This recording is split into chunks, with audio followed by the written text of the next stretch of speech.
Nusantara tiada tandingannya. Ragam budaya yang masih terjaga mampu memukau mata dunia. Indonesia menyimpan segala pesona mulai dari alam, budaya, suku, dan adat istiadatnya, serta telah menjadi identitas tanah air yang tidak dapat dipungkiri. Warisan yang diturunkan secara turun-temurun bukan sekedar tutur belaka, melainkan sebuah modal untuk mengangkat citra bangsa di mata dunia. Siapa sebenarnya orang asli Indonesia?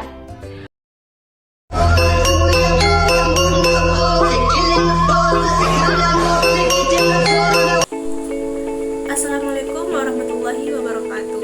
Halo semuanya, perkenalkan nama aku Diananda Putri, biasa dipanggil Dia, dengan NIM 24369036 dari Prodi Ilmu Hukum Fakultas Ilmu Sosial Universitas Negeri Padang.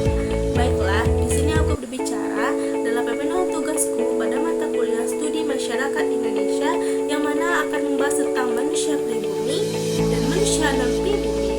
Dan apakah istilah ini masih relevan jika kita pakai untuk mengartikan sebagai orang asli Indonesia? Yuk, tonton sampai habis.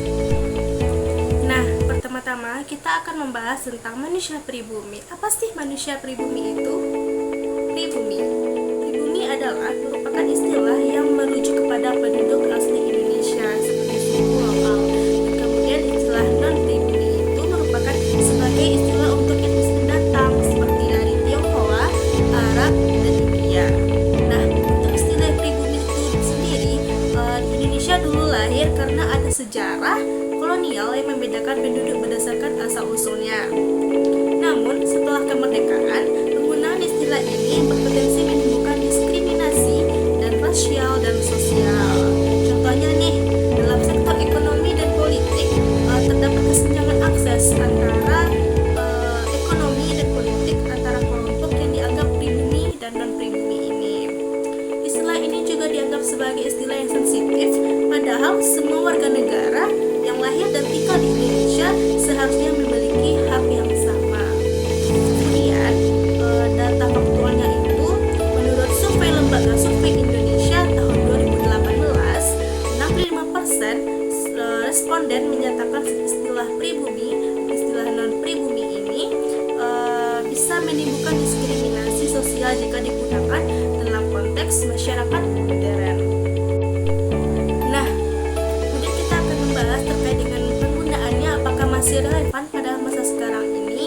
Jawabannya adalah tidak, karena kan secara hukum Undang-Undang Dasar 1945 pasal 27 ayat 1 menyatakan semua warga negara sama kedudukannya di depan hukum.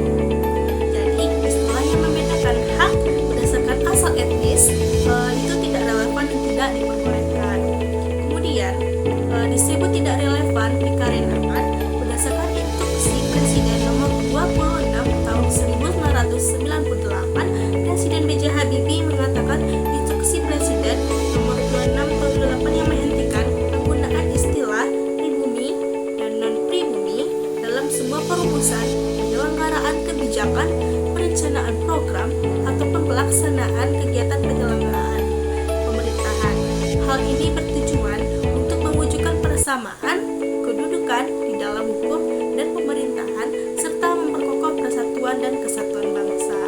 Selain itu, berdasarkan Undang-Undang Nomor 40 Tahun 2008, undang-undang ini mengatur tentang penghapusan diskriminasi ras dan etnis yang sejalan dengan instruksi Presiden tersebut. Nah, menurut aku juga istilah ini juga tidak relevan karena sangat menimbulkan diskriminasi antara masyarakat yang seharusnya bangsa Indonesia itu merupakan satu kesatuan yang sesuai dengan Bhinneka Tunggal Ika kita. Nah, begitu penjelasan dari aku. Sekian, terima kasih. Assalamualaikum warahmatullahi wabarakatuh.